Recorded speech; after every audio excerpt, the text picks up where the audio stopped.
నమస్తే. Welcome to our channel. నేను మీ అమీర్. మనతోనైతే తెలంగాణ ఉద్యమకారుడు, అదేవిధంగా కేసీఆర్ మిత్రుడు అని కూడా అంటారు.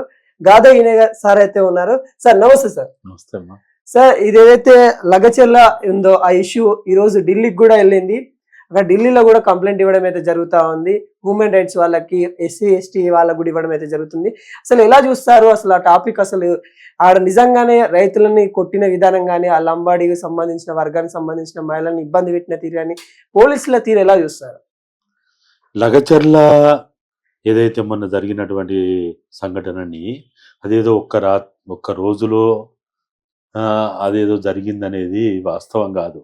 లగచర్ల సమస్య, లగచర్ల ఉద్యమం, లగచర్ల పోరాటం, ఫార్మా వ్యతిరేక పోరాటం, ఫార్మా రేవంత్ రెడ్డి అల్లుడైనటువంటి ఆయన ఆ ప్రాంతంలో ఏర్పాటు చేయాలనుకున్నటువంటి ఆ ఫార్మా కంపెనీకి వ్యతిరేకంగా గత 8-9 నెలలుగా అక్కడ అనేక రకాలైనటువంటి సంస్థల పేర్లతోటి లేకపోతే పార్టీల పేరుతోటి కార్యక్రమాలు జరిగినాయి. నాకు తెలిసినంత వరకు నేను ఆ ప్రాంత వాసులతోటి మాట్లాడిన సమాచారం తీసుకున్న మేరకు మీడియా వాళ్ళతో మాట్లాడిన, ప్రభుత్వ అధికారులతో మాట్లాడిన, వివిధ రకాల పార్టీలకు సంబంధించిన వ్యక్తులతో మాట్లాడితే ఇది ఇక్కడ పార్టీ రాజకీయాలు లేవు, పార్టీ జెండాలు లేవు, పార్టీలకు అతీతంగా జెండాలకు అతీతంగా మేము మాకు ఉన్నటువంటి అవకాశాన్ని బట్టి మేము అన్ని పార్టీల దగ్గరికి పోయినాము. గాంధీ భవన్ పోయినాము, బీజేపీ కార్యాలయం పోయినాము, తెలంగాణ భవన్ పోయినాము, కమ్యూనిస్ట్ కార్యాలయాలు పోయినాము, పత్రికా సంస్థల కార్యాలయాలకు పోయినాము, కుల సంఘాలను కలిసినాము, ఇంకా పర్యావరణవేత్తలను కలిసినాము. ఇవే కాకుండా మేము ఏదైతే ఏ ఫార్మా కంపెనీతో వద్దంటున్నామో ఆ ఫార్మా కంపెనీ వల్ల ఏ విధ్వంసం అయితే జరుగుతుందో, ఏ వినాశనం అయితే జరుగుతుందో దానికి సంబంధించి అర్థం చేసుకోవడానికి, తెలుసుకోవడానికి మేము ఆ చౌటుప్పల్ దగ్గర ఉన్నటువంటి దివీస్ కంపెనీ దగ్గర పోయి చూసినాము. పాశమైలారం వాళ్ళకి అక్కడ దగ్గర అవుతుంది. పాశమైలారం పోయినాము, బొంతపల్లి పోయినాము, ఐడియా బొల్లారం పోయినాము, జిడిమెట్ల పోయినాము. ఇన్ని ప్రాంతాలకు పోయి మేము ఆ ఫార్మా కంపెనీ వల్ల ఆ ప్రాంతం ఎంత విధ్వంసం అవుతుంది, ఎంత వినాశనం అవుతుంది, ప్రజల జీవితాలు ఎంత విచ్ఛిన్నమవుతాయి అనే విషయాలని మేము మా కళ్ళతోటి స్వయంగా చూసి మేము అక్కడ పోయి తెలుసుకొని మాట్లాడి ఆ ప్రాంత ప్రజల జరిగిన నష్టాన్ని కూడా మేము తెలుసుకొని ఆ ప్రాంతంలోంచి ఏదైతే ఇతర ప్రాంతాలకి ఆ విధ్వంసాలు తట్టుకోలేకపోయిన ప్రజల దగ్గర పోయి కలిసినాము. ఇన్ని తెలుసుకున్న తర్వాతనే మేము ఈ ప్రాంతంలో ఈ ఫార్మా కంపెనీ ఎట్టి పరిస్థితుల్లో మేము చావనైనా చేస్తాం కానీ, ప్రాణాలైనా ఇస్తాం కానీ, ఇక మేము బతికివి ఏం లాభం లేదు కాబట్టి ఈ భూమి పోయిన తర్వాత ఈ భూమిలోనే మా పూర్వీకులు ఇక్కడనే పుట్టిండు, ఇక్కడనే చచ్చిండు, ఇక్కడనే పొందబెట్టినాం, వాళ్ళ స్మృతులు మాకు ఇక్కడనే ఉన్నాయి, మేము ఇక్కడనే పుట్టినాం అని ఏ ప్రజలైతే వాళ్ళు ఆ మూగ ప్రజలు, ఆ గిరి ప్రజలు, అక్కడున్న ట్రైబల్స్, లేకపోతే అక్కడున్న బీసీలు, అక్కడున్న ఎస్సీలు, ఎకరం 2 ఎకరాలు అర్ధ ఎకరం కలిగినటువంటి ఆ ప్రజలు, వాళ్ళు 3 పంటలు పండించుకునే వాళ్ళు, ఆ భూమిని నమ్ముకొని బతికే వాళ్ళు, లేకపోతే రాష్ట్రాల సరిహద్దు దాటి ఇతర రాష్ట్రాలకు పోయి రోజుకు 18 గంటలు 20 గంటలు పనిచేసి ఇక్కడికి వచ్చి వాళ్ళు ఏదో ఒక మంచి జీవితాన్ని వాళ్ళు ఆశించి కొన్ని మంచి మంచి ఇల్లు కట్టుకొని ఎకరం 2 ఎకరాలు 3 ఎకరాలు కొనుక్కొని వాళ్ళ జీవితాన్ని గడుపుతున్న ప్రజలు ఎవరో చెప్తే ఎవరో చేస్తే అయ్యేది కాదు. ఎవరో చెప్తే అయ్యేది అనుకుంటే మనము గత ప్రభుత్వంలో కాళేశ్వరంలో భాగంగా మల్లన్న సాగరు భూ నిర్వాసితులకు అండగా వేములఘాట్లో 365 రోజులు వాళ్ళు అంత దీర్ఘకాలిక ఉద్యమానికి మనం అందరం పోయి మాట్లాడాం. ఇదే రేవంత్ రెడ్డి, ఇదే కాంగ్రెస్ నాయకులు, ఇదే దామోదర్ రాజనరసింహ, ఇదే కమ్యూనిస్టులు తమ్మినేని గారు అక్కడ ప్రాంతంలో పదయాత్ర చేసిండ్రు. ఇదే రేవంత్ రెడ్డి, నేను దామోదర్ రాజనరసింహ ఒకే వేదిక మించి వేములఘాట్లో 3 సార్లు అక్కడ బహిరంగ సభలో పాల్గొన్నాం.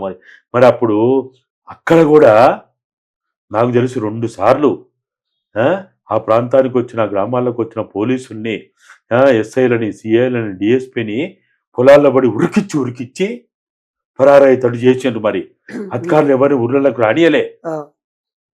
మరి అప్పుడు ఎవరు రెచ్చగొడితే రెచ్చిపోయిన వాళ్ళు? ఎవరు మాటలేని చేసింది అయ్యి?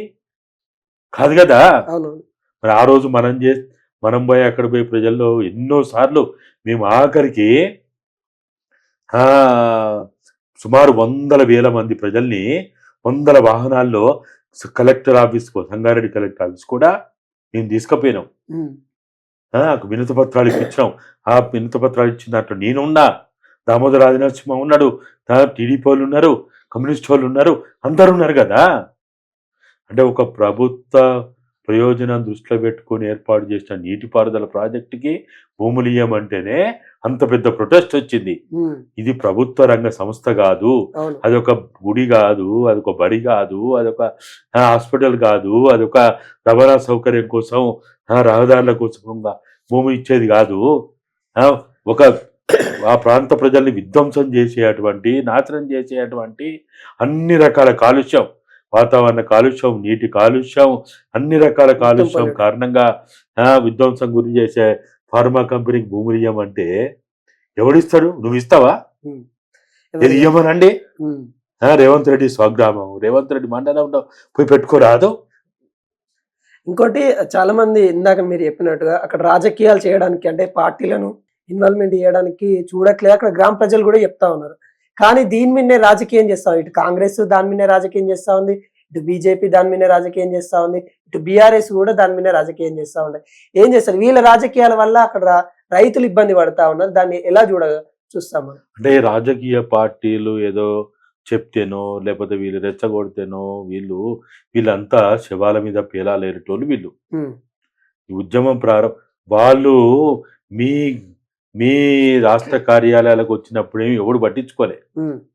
గాంధీ భవన్కి వస్తే ఎవడు పట్టించుకోలే, బీజేపీ కార్యాలయానికి వస్తే ఎవడు పట్టించుకోలే, తెలంగాణ భవన్కి వస్తే ఎవడు పట్టించుకోలే. వాళ్ళు తిరగని చోటు లేదు, కలవని నాయకులు లేడు. ఎవరిని కలవలేదు చెప్పని? అవును, అందరినీ కలిశారు, దాదాపుగా అందరిని కలిసారు కదా. వాళ్ళు అన్ని రకాల 9 నెలల నుండి వాళ్ళు కలుస్తూనే తిరుగుతూనే ఉన్నారు. మరి వాళ్ళు ఏదో ఎవడో చెప్తే ఎవడో ఏదో చేసిండు అనేది కాదు కదా. ఇప్పుడు వాళ్ళే వందల మందిని అరెస్ట్ చేసిండ్రు.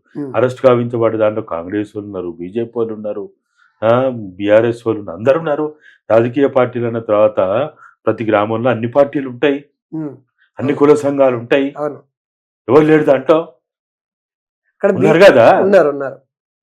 ఇప్పుడు ప్రజలు ఏదో అప్పుడు కలెక్టర్ని మాయ చేసిండ్రు, మంత్రం చేసిండ్రు, వాళ్ళు ఏదో అక్కడ హిప్నటైజ్ చేసి తీసుకుపోయింది అంటున్నారు కదా.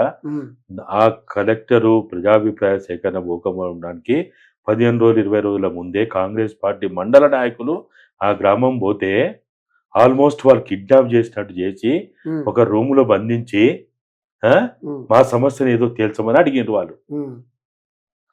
అంటే దాన్ని బట్టి అర్థమైతలేదా అక్కడ ప్రజలు ఎంత బాధతో ఉన్నారు, ఎంత ఆవేశంగా ఉన్నారు, ఎంత ఆవేదనతో ఉన్నారు అనేది అర్థమైంది కదా. ఇంకోటి అక్కడ చాలా మంది చెప్పే విషయం ఏంటంటే అక్కడ బీఆర్ఎస్ నాయకత్వం ప్రోత్సహిస్తుంది కాబట్టి అక్కడ ఈ ఇష్యూ జరిగిందని చెప్తా ఉన్నారు. ఈ ఇష్యూలో కూడా కేటీఆర్ ని అరెస్ట్ చేస్తామన్నట్టు కూడా ఒక వార్త వస్తుంది. అసలు ఎలా ఉండబోతా ఉంది? అసలు కేటీఆర్ అలా ఇన్వాల్వ్మెంట్ ఉందనుకుంటారా లేదనుకుంటారా? ఇప్పుడు అది బీఆర్ఎస్ చేస్తానో బీజేపీ చేస్తానో, ఇప్పుడు అదే అరుణమ్మ, డికే అరుణమ్మ ఆ పార్లమెంట్ కాన్స్టిట్యూన్సీ సంబంధించిన ఆమె నాకు తెలిసి 3 సార్లు ఆ ప్రాంతంలో చేసిన కార్యక్రమాలకి ఆమె పోయింది.